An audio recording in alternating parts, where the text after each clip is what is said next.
All right, so the poem I'm going to do is called Under the Sea.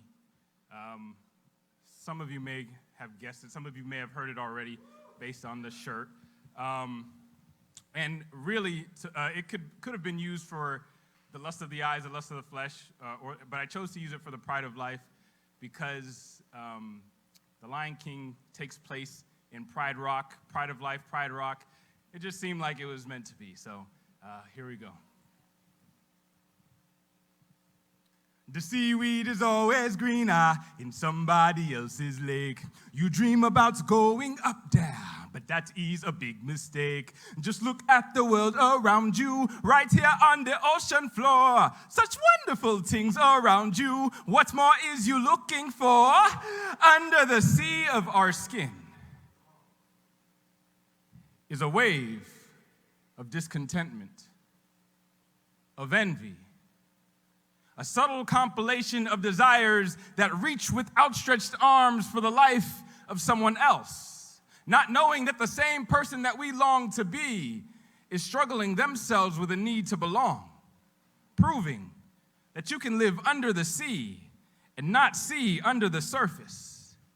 At the surface, we appear to be lakes of tranquility, but within, we are hurricanes of turmoil.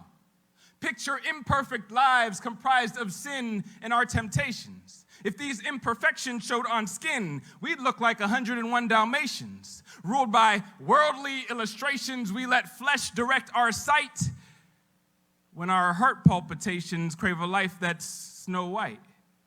And yeah, we want to do what's right, but end up doing as we please. She wants to find her Hercules. He's trying to get in bed with Sleeping Beauty. Together, they're convinced they're the fox and the hound, but they can't hear the whispers of the Holy Spirit because the Lion King has been playing the Emperor's New Groove in the ears of Dumbo and Alice in Wonderland the whole time. And everything is not fine because you claim to be a godly woman, but you can't simultaneously be both a lady and a tramp. And I know every guy in here is agreeing, but it applies to us too, because we can't be men after God's own heart and go searching for booty like the Pirates of the Caribbean. See, truth has no rebuttal. All of us are troubled, made alike in God's image, but we all have different struggles. There are those grappling with the notion that they should have been born different, wanting body parts withdrawn, just wishing God would make a man out of them, like Mulan. Or the suicidal teenage boy who feels his life is headed south, and the advice he gets from so-called friends seems to say, just wreck it, Ralph. We're a mess, depressed, obsessed, distressed. I'm sure all of this you know, but I have an obligation to be honest, so I'm trying to be real, like Pinocchio. See, often when convicted, we use our frankincense to rationalize that since gold and a little mermaid great gifts for Christ, then I can just write checks and offer a fraction of my life. But if you think about the facts and read what's prophesied in the Psalms, you'll find he bore it all on his back, like the hunchback of Notre Dame, and he didn't just die for us. He was crucified for your friends, dopey, sneezy, happy, sleepy, grumpy, bashful, and Doc. Friends who are grunting under the weight of Satan's lies while I'm off gambling with their lives, like I live in a casino, because I'm a fisher of men, but I'm too busy finding Nemo. Too busy finding Nemo because my goal is to be rich when I should be seeking a relationship with the Father that's better than Lilo and Stitch. Instead, we lay low and ditch every opportunity that leads to truth. See, God was once a bare necessity, but now he's absent from our schools. God is supposed to be the entity that our freedoms flow through, but we get distracted like Aladdin, always looking for a boo, as if a spouse or significant other will solve our issues.